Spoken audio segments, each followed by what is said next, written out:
સિંહ સાથે સેલ્ફી લેતા બે અમદાવાદી જેલમાં।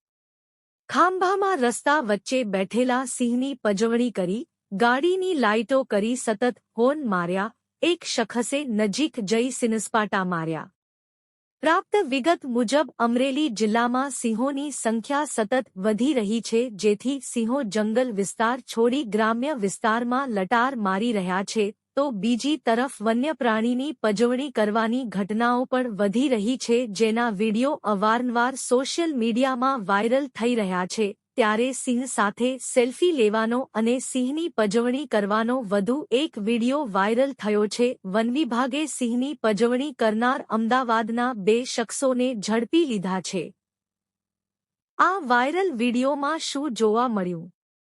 સોશિયલ મીડિયામાં એક વીડિયો વાયરલ થયો હતો, જેમાં એક કારમાં શખ્સ ગાડીની લાઇટ ચાલુ કરે છે અને સામે રસ્તામાં સિંહ જોવા મળે છે, તો સિંહની સામે લાઇટનો પ્રકાશ કરે છે। અન્ય એક શખ્સ ગાડી નીચે ઉતરી સિંહની નજીક જાય છે અને સિનસપાટા મારે છે। સિંહ રસ્તા વચ્ચે આરામથી બેઠો હોય છે, ત્યારે આ બંને શખ્સો સિંહની પજવણી કરવા લાગે છે, તેમજ સિંહ સાથે સેલ્ફી પણ લે છે। ધારી ગીર પૂર્વ ડિવિઝન હેઠળ આવતી ખાંભા તુલસીશ્યામ રેન્જમાં હનુમાનપુરથી દલડી રોડ રેવન્યુ વિસ્તારમાં સિંહ જોવાના ઈરાદે ફોરવ્હીલમાં અમદાવાદના રોહિત હિરલાલ રાજપૂત અને તેજસ રાજેન્દ્ર સિંહ પરમાર આવી પહોંચ્યા હતા।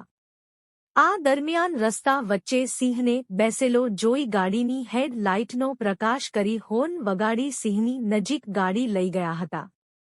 સિંહ કુદરતી કાર્ય કરી રહ્યો હતો, ત્યારે તે કાર્યમાં ખલેલ પહોંચાડી સિંહની પજવણી કરી હતી। વન વિભાગે ગુનો નોંધી ધરપકડ કરી આ બંને શખ્સોએ ત્યારે વીડિયો પણ બનાવી લીધો હતો, જે વીડિયોને સોશિયલ મીડિયામાં વાયરલ કર્યો હતો। ત્યારે ઘટનાની ગંભીરતા સમજી ડી.સી. કેફ.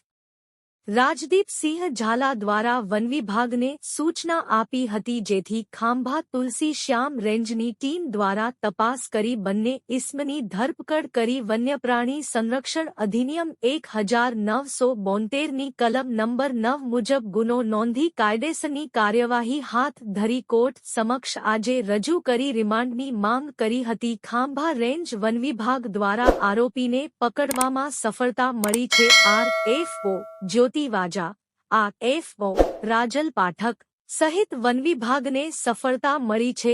આરોપીની પૂછપરછ હાથ ધરવામાં આવી રહી છે।